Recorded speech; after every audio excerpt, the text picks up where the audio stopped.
Nagawa mo.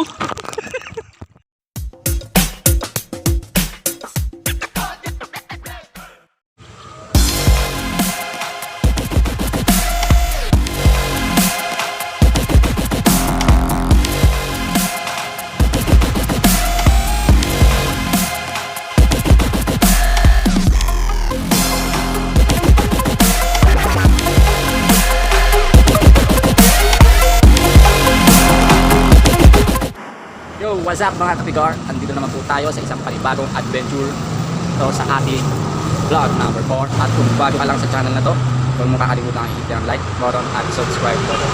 At i-hit mo na rin yung bell button para lagi kang updated sa mga adventure natin, no?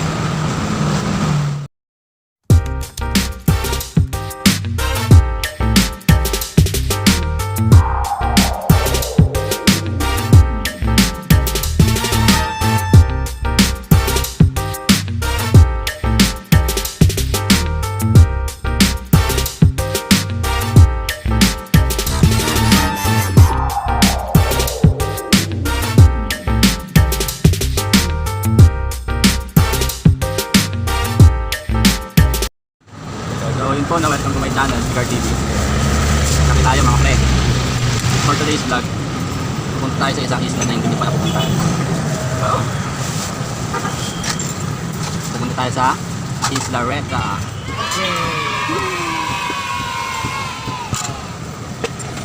So yun po, dati nito po si kapon nyo doon kasi first time yung mga kapunta ron, no? At sana mag-enjoy kami. So nandito tayo ngayon sa Magsaysay Avenue, malapit sa Santa Ana Port, kung saan tayo sasakay ng bangka papunta sa Isla Reta. Okay tayo. So maya tapos sa amin kumain dito magkape. No? So yun, kasama ko pa rin sa kapon nyo.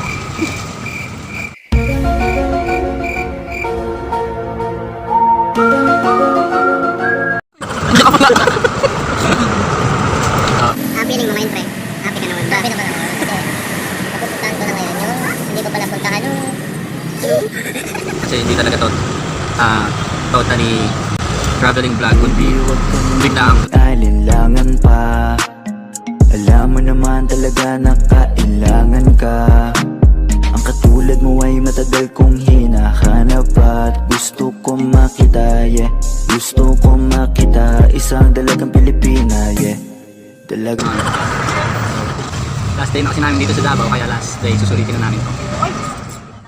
So ayan po, no, tapos na kami magkape at papunta na kami ngayon sa Santa Ana. Saan tayo sasakay na motorboat para makatawid sa Bicol Island papuntang Isla Reta.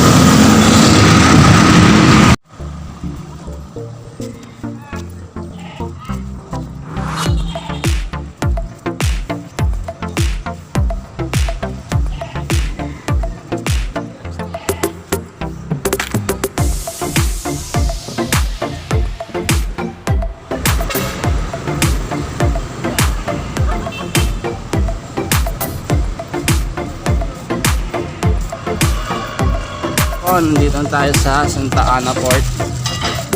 Then papasok tayo ngayon dito sa entrance. Check tayo muna ng bag.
Dalawa po.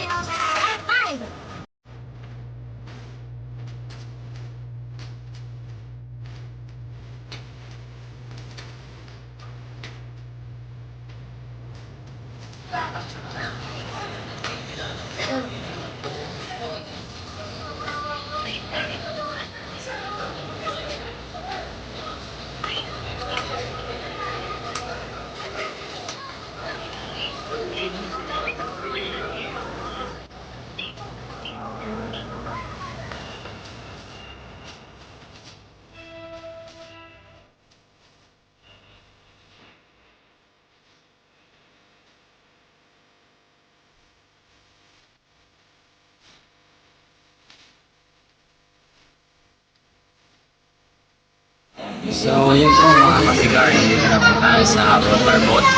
Sakay na tayo sa bangkaan. Maya maya po ay aalis na tayo papuntang Islareta. So mga 30 minutes yata ang biyahe papuntang mula dito sa Davao Port. Kaya yun, excited na rin ako kasi makakabalik ulit ako doon for the third time around. Tara, samahan nyo ako guys. Sana mag-enjoy kayo sa vlog na ito. Tara. Gustahin natin si Caponyo.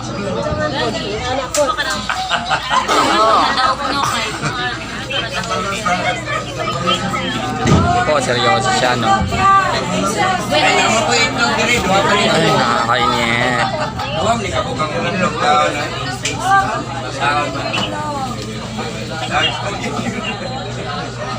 So yun guys, no, after 12 hours ng paghihintay, alis na rin tayo sa wakas. Eto na, ito na talaga.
And here we are at Islareta, dito sa Talikod Island. At kung makikita nyo po, napakaganda ng buhangin, puting-puti. at yung tubig is sobrang linaw. So yun po, no, maya maya pag nahanap tayong pwesto, diretso na tayo swimming, and papakita ko sa inyo kung gaano kalinaw yung tubig dito guys, no. Tapos na natin magbayad ng entrance fee. Ang entrance fee dito is 100 pesos per head. So may choice ka kung upa ka ng cottage or kahit hindi ka na umupa ng cottage, kasi marami naman pwedeng pwestuhan dito. Pero kung marami kayo, syempre mas kailangan nyo ng cottage. Dalawa lang naman kami, kaya hindi na kami nag-cottage. Pwesto na lang kami dun sa may bandang Batuhan, kasi malilim din naman doon, no? So yun po. At saka additional na rin, hindi ka kasi makakasakay ulit ng boat pabalik kung hindi nga magbabayad ng entrance. So yun lang po, no? Konting kaalaman kung gusto nyo pumunta dito sa Islareta. Yan.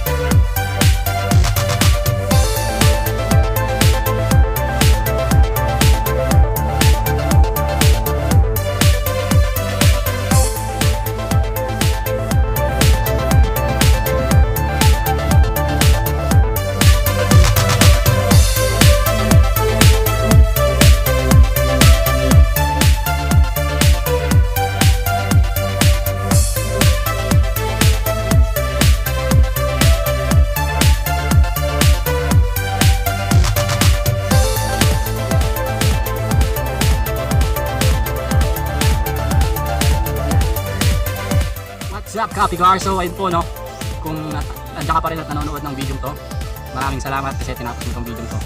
At sana nag-enjoy ka. Pasensya na kung medyo kulang-kulang sa detalye, pero sana na-enjoy niyo yung view at yung mga pinakita ko dito.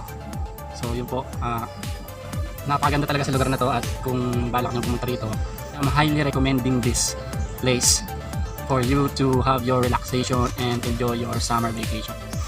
So yun po, salamat po sa mga nanood, at sa mga hindi man nanood, bahala na kayo sa buhay nyo, wala akong pakialam.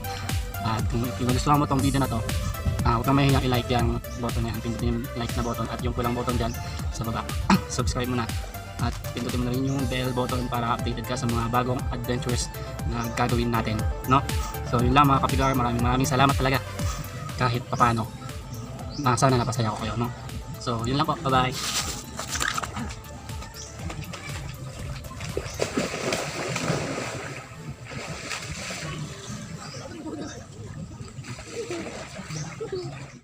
So yun po, no, bye bye.